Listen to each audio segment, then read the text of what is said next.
So now let's do an example using the quadratic formula with a quadratic equation that involves fractions. So for example, I give you x squared over 3 minus x equals negative half. That hardly looks nice. So the first thing we should do is to get rid of the denominators of all the fractions by multiplying by the LCD.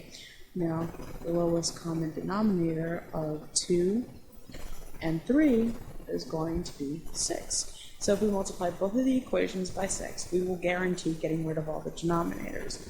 So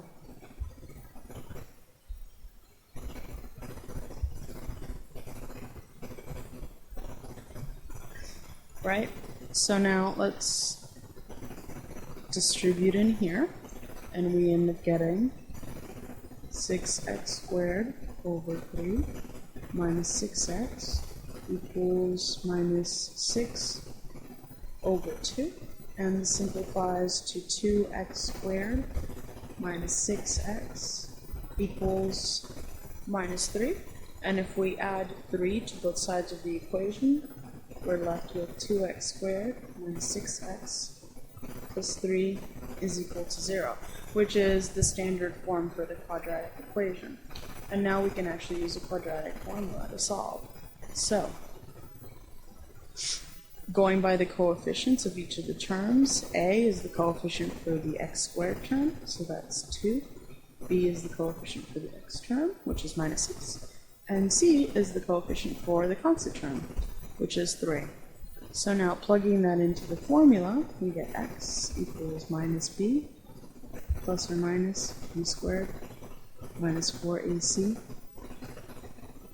over 2a. And it's a horrendous thing to have to write down each time, but I guarantee if you write it down every time you do a problem, you'll remember it much easier because you'll be so used to writing it down. So now plugging in for a, b, and c, we get x equals minus 6 plus or minus the square root of minus 6 squared minus 4 times 2 times 3. Whoops, should move that over a little bit. And then all over 2 times 2. Now let's simplify. So minus 6 is going to be just positive 6 plus or minus. Negative 6 squared is 36, and then 4 times 2 times 3 is 24. And that's all over 4.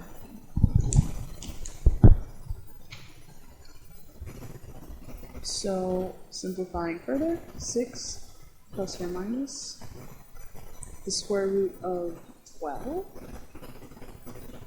over 4. 6 plus or minus. Now, 12 can be split up, if you recall putting things in simplified form. 12 can be split up into square root of 4 times square root of 3, all over 4.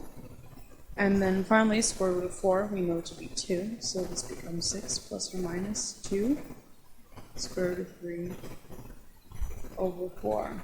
So one final thing we can do is we can actually factor out a 2, because if you know, 6 can be written as 2 times 3. This is 2 times square root of 3, and then 4 is 2 times 2. Since there's a 2 in each term, we can factor it out. So this becomes 2, 3 plus or minus square root of 3 over 2 times 2. And now we can cancel off the 2's. And our answer is 3 plus or minus square root of 3 over 2. So, rewriting this all nice and neat, x is equal to 3 plus the square root of 3 over 2, or x is equal to 3 minus the square root of 3 over 2.